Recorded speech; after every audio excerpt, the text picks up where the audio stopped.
When the nation's top law enforcement official goes on cable news and appears to threaten a sitting member of Congress, that's not politics anymore. That's power being abused. Jasmine Crockett fires back, and what she exposes should alarm every American who cares about democracy and free speech. Thank the chairman. I now recognize the ranking member of the subcommittee, Jasmine Crockett. Thank you so much, Mr. Chairman. And I first just want to begin with a news alert. Guess what? Joe Biden is not the president anymore. So maybe we can move on. Maybe we can move into the present, because it seems like we are living in the past. And listen, these are not the good old days, you know, like you used to sit around and your grandparents would talk to you about what used to happen. What we need to be talking about is how we are going to legislate, because I think that some of my colleagues have confused what our jobs are. And I get that we're sitting in judiciary. And so it may seem as if we are here to be litigators, but we are here to be legislators, which means that we are supposed to be writing laws, not trying to have our own trials and determine whether or not something is true or not, or whatever the case is, or who should be sued, who shouldn't be sued. All I know is that a great American hero, a good senator out of New Jersey, said something to the effect yesterday as he was shattering the record for holding the floor, a record that had been held by another racist in this country. As he shattered that, he said something about the fact that this should not be about left versus right. It should be about right versus wrong. And I am going to tell you that I want us to focus on right versus wrong. The reason that we are struggling right now in this country as it relates to people not trusting agencies, honestly, a lot of it is because of elected leaders. Let me tell you, one of the things that the chairman and I actually agree upon, we don't agree on a lot, is that we both know that there has been a sharp incline as it relates to threats upon our lives. Regardless of what side of the aisle you sit on, we both know and agree that as sitting members of Congress, we both are enduring more death threats than anybody should in this country. And I believe that it is because of the divisive rhetoric, and it is because of the selective enforcement of things. And so when we have, and I'm gonna be clear, because I had remarks and I'm going a whole other way. To have the sitting attorney general go on, and I'm gonna call it faux news. I know some of y'all love it, but it's fake to me. To have her go on Fox News and to then decide that she wanted to send a threat to me, it was wrong. Because here it is, she is the highest law enforcement agent in this country, and people are watching and they are consuming this information, and they are believing that simply because I decided that I wanted to exercise my right to free speech, which I am not abridged from doing, that she then wanted to then politicize something that should not be politicized. I don't like Elon Musk. I'm gonna say it 50,000 times. I don't like him. I don't like that he going out there and he firing people. I think that he's a crook, because somehow the rest of us can't sit around and get whatever federal contracts we want. The rest of us can't sit around and get law enforcement and get them somehow ordained as federal law enforcement to protect him. The rest of us can't get our dealerships protected by the federal government. That is somebody that is operating above the law. For whatever reason, just because he has a lot of money, more money than everybody else. And yes, I am happy to see that on my birthday, which is what I said, there were peaceful protests around this world against him, because he is a problem. And so you never should have somebody that is sitting that high and is going to sit up here and threaten a sitting member of Congress when she knew good and well, if she watched the entire thing, that I specifically told protesters to make sure you consult with lawyers, just like I've told protesters over and over and over in the history of me advising people to go out and exercise their constitutional right. The fact that there are other sitting members that have received letters of threat from this new DOJ tells me that they are about retribution and they are not about following the law.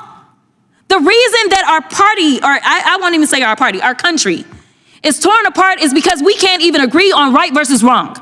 This should not be left versus right. The only thing that we're asking is that we have law enforcement that will show up when there is an actual crime.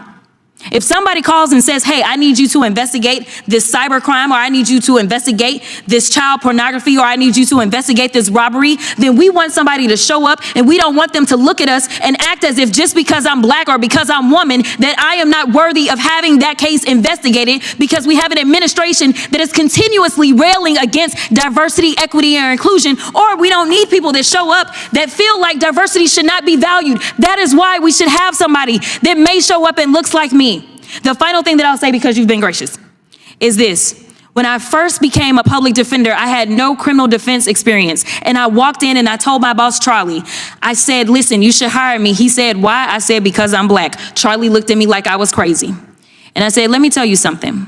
When I walk in, I'm going to walk in with the level of rapport and understanding that maybe some of my other colleagues will not. Charlie offered me my job, and I worked my butt off, and I worked really, really hard for all of my clients, not just those that look like me, and that is what it looks like to serve. Thank you. What Jasmine Crockett does here is reset the entire conversation to where it actually belongs: power, responsibility, and the rule of law. She doesn't take the bait of partisan theater. Instead, she draws a clear line between legitimate law enforcement and political intimidation, and that distinction is critical in a democracy. Her first move is intentional. By saying plainly that Joe Biden is no longer president, Crockett exposes how often Republicans rely on grievance politics instead of governing in the present. Oversight hearings are supposed to be about legislation and accountability, not endless relitigation of the past. That framing matters because it shows how dysfunction is being normalized under the guise of outrage. Then she pivots to something far more serious: the rise in threats against members of Congress. Crockett makes an important point that often gets ignored. Political violence and threats don't emerge in a vacuum. They are fueled by reckless rhetoric, selective enforcement, and leaders who signal that some people are above the law while others are targets. When elected officials and media personalities amplify hostility, real people absorb it, act on it, and lawmakers pay the price. Her sharpest critique is reserved for Attorney General Pam Bondi's Fox News appearance. Crockett isn't claiming disagreement, she's calling out the misuse of authority. When the highest law enforcement officer in the country goes on television and singles out a sitting member of Congress, knowing full well the climate of threats and intimidation, that crosses from commentary into coercion. Crockett makes clear that she exercised her constitutional right to free speech and explicitly urged peaceful, lawful protest. The suggestion that this constitutes criminal conduct is not just wrong, it is dangerous. She broadens the argument by pointing to a pattern. Other Democratic members receiving threatening letters from the DOJ is not coincidence. It is evidence of retribution. This is where her right versus wrong framing lands with force. Law enforcement should investigate crimes, not critics. It should protect constitutional rights, not chill them. When enforcement becomes selective, public trust collapses and democracy weakens. Crockett also connects this moment to the broader attack on diversity, equity, and inclusion. She explains why representation in law enforcement and the justice system isn't about symbolism, but about trust, access, and understanding. Her story as a public defender is not anecdotal fluff. It's proof that lived experience can improve outcomes without compromising professionalism or fairness. Serving people means understanding them, not erasing who they are. At its core, this is a warning. A government that threatens speech, shields the powerful, and targets critics is not enforcing the law, it is bending it.